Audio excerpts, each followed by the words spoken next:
Intro, go. Kind of nervous that this isn't gonna come off my face. Okay, you better hurry then. GTY has to come from in here. No! Oh, oops. Over, dude. Okay. Why would you do that? Oh, sorry, girl. Nana bear, don't be sad. It's okay. It's okay.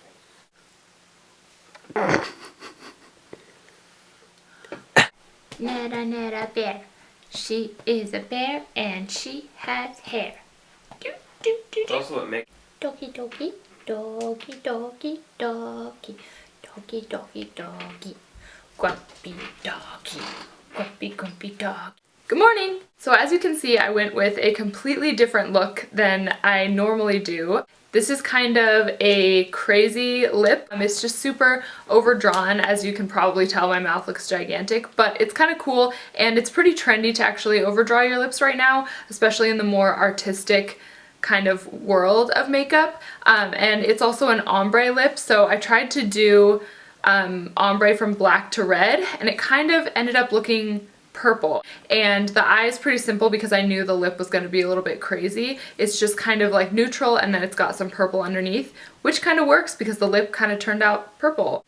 Lately, I've been a lot more active on Instagram and doing a lot more kind of creative looks, and so I kind of felt like I wanted to do something a little bit more creative in a tutorial without going super over the top. If you want to check out my Instagram, you can see all the cool looks that I've been doing. We'll link that down below, or I'll put it on the screen, so you can go and check that out and follow me on Instagram. So anyway, if you want to see how I got this look, then just keep watching.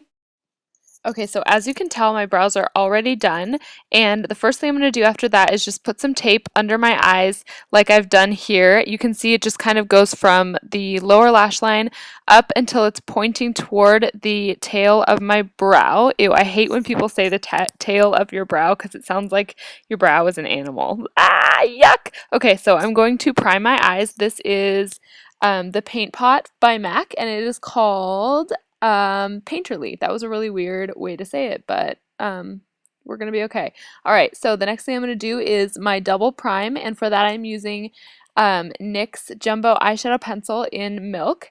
And like I always say, this is of course the second step in my eye priming, but it also helps to make the colors more opaque and make the eyeshadows a little less patchy and things like that, make it a little bit more easy to blend. So the first shade I'm going to use on my eyes is called Orange Soda, and this is from the Anastasia Lavish palette. I'm just going to use a bunch of different palettes for this look, kind of like I always do. I feel like that's just something that I do. So anyway, I'm putting this through the crease, and I'm using that just to transition from the eyeshadow on my lid up into the brow bone. And after that, I'm going to go in with a little bit more of a dense brush. It's still pretty fluffy, but it's just a little bit denser to concentrate the dark color a little bit more. You'll see what I'm talking about. And I'm using a shade from the same Lavish palette, and this one I believe is called Sienna. I'll double check and I'll put it down below, but I'm pretty sure that is the name of this shadow. I'm just using this to give the actual crease part of my eye a little bit more dimension, and then I always bring that shade down a little bit onto the upper half of the lid, as you can see, and I'm leaving the lower half of my lid near my lash line super blank, and you know, like the little bit of the white is showing through from the I'm struggling, you guys. From the eyeshadow pencil. Okay, so the next color that I'm going to use is light bronze, and I'm going to use that for the lid. I went for kind of a natural look on the eyes today because, like I said, I knew the lip was going to be a little bit out of control.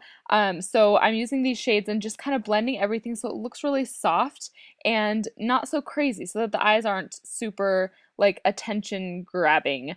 I'm gonna go with my eyeliner. This is actually by Maybelline. It's the Eye Studio gel liner, and using my Sigma brush. You guys can do this with the tape still on your eye. For some reason in my mind this makes it easier, but in reality it's actually kind of more difficult. So I don't know, you can do whatever makes you feel most comfortable. I find that that's the best advice to give when it comes to gel or liquid eyeliner is do whatever it is that you're used to and what you find to be the easiest. Okay, so now those are done, and I'm just going to start with my foundation, which is of course the Makeup Forever Matte Velvet Plus. I'm in the shade 20, but as you can kind of see, it's a little bit light for me right now. I'm not going to kid myself and say that I have a tan, but I'm just a tiny, tiny bit darker, and that might mean redder than usual. So it's time to go up just one shade, I think. So anyway, I'm just using that on my Beauty Blender and applying it all over my face.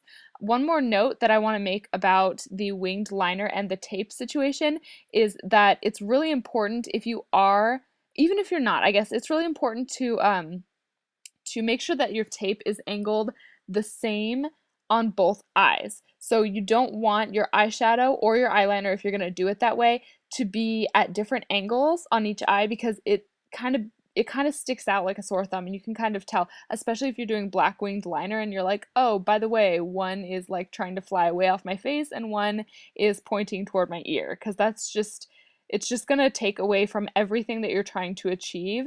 And so make sure that those tape lines are at an equal angle on both sides. So now I'm going underneath my eyes, and I'm using MAC Pro Longwear Concealer, and I'm just kind of patting that all the way underneath with my finger, and then I'm going to use my Beauty Blender as well to blend it a little bit better. And I find, ooh, what am I saying? I find that it helps to use the Beauty Blender after I use my finger, because the finger helps to melt the product into your skin, and then the Beauty Blender helps to make it so that there aren't any like kind of fingerprints, because sometimes when you're using concealer and you're using your finger, it can make like little fingerprints. I don't know, it doesn't always happen, but sometimes it does, and it's weird. So anyway, I'm setting that under eye concealer with Hourglass Ambient Lighting Powder and Diffused Light. I'm not showing these, you guys, because these are the things that I use in every single tutorial. It's all going to be listed down below as usual. Now I'm going on the bottom lash line, and I have already done my waterline with, it's actually an eye kohl pencil by Jane Cosmetics, I believe. I'd never tried anything by them, or maybe not in a long time, so I wanted to try this, and it works fine. So I'm just smudging it out from the waterline, and then I'm going to meet that with a little bit of this lavender color down below, and you can see it looks really cool. I think it looks nice with like the kind of orangey tones on top, and it's still subtle. It's still not anything too crazy. So I'm just kind of connecting that with the eyeliner, and the eyes are pretty much done, you guys, except for lashes. I'm going to do those later. I found that for some reason I was just in a weird mood this day, and I did everything super out of order. So we're going to do the lips, and then we're going to come back and do the lashes. So I am just concealing my lip line as usual, and for this look I am choosing to use the OCC Lip Tar products, and this is the first time that I'm ever using them, so we'll see how it goes. I mean, it turned out fine, but it was just kind of funny to not ever have used something before and just like dive right into it with a tutorial. So I'm using the primer, and I don't know what it does, but it's called a primer, so I'm using it first. I don't know. And then I'm using this Inglot gel liner in 77, which is black, and I'm using that as my lip liner. So I'm just going to take that with a lip brush and use it as a lip liner. This is kind of an intimidating thing to do, but it does make it possible to get that really dark ombre look. So you'll see I'm overdrawing my lips, actually not as much as I thought that I was, but I am overdrawing them just because I wanted something a little bit dramatic and fun. And like I said, a lot of more of like the artistic looks of course involve overdrawing the lips and even using black as lip liner, so I thought it'd be kind of fun. I'm going to use this red Lip Tar by OCC, as I said, and I'm going to take that on the same lip brush, and I'm going to first apply it right where the black is starting to blend into my actual lip color, and I'm just going to help that to further blend the line, that black line right there, and then I'm going to fill the rest in with red, but this helps to kind of make the transition between black and red a little bit more smooth. So it does help to work a little bit quickly. I will say that the gel liner by Inglot doesn't set up as fast as some other ones, so you do actually have a little bit of playing time here before it just kind of dries in place, which is nice because then you're able to smudge it a little bit. So here it looks red, and then once I get to smudging it and blending it and then applying the center of the lip color, it starts to look a little bit more purple, which is kind of funny. And I guess it looks more red than it did in real life too. In real life it looked for sure purple. So I'm going to take the same Inglot gel liner, and this one's just in white, and I'm going to put that in the center of the lips on both top and bottom and blend it a little bit into the red that's surrounding it. It'll just help to emphasize that ombre effect, so it's kind of like the lightest colors in the center and it just kind of like bursts out and kind of fades into the darker colors. And this kind of reminds me of a cartoon lip. It's not exactly the same. You know those like pop art, what do you call it? Like those comic, yeah, comic, that's what I'm trying to say. Where it's like, what's that guy's name? Oh, what's that artist? Lichtenstein. I don't know. Anyway, he does those comics that are like the girl with that like says things. I don't know. Anyway, look it up. It's kind of cool. So they do like this kind of makeup, and a lot of people try to recreate that.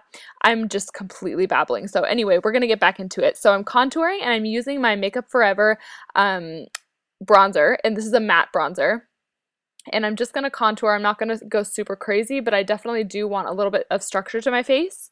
And I didn't talk about it, but I used also a NYX Butter Gloss to try and make it a little bit more red, and it didn't really work. So anyway, it just makes it a little bit shiny, which I kind of like.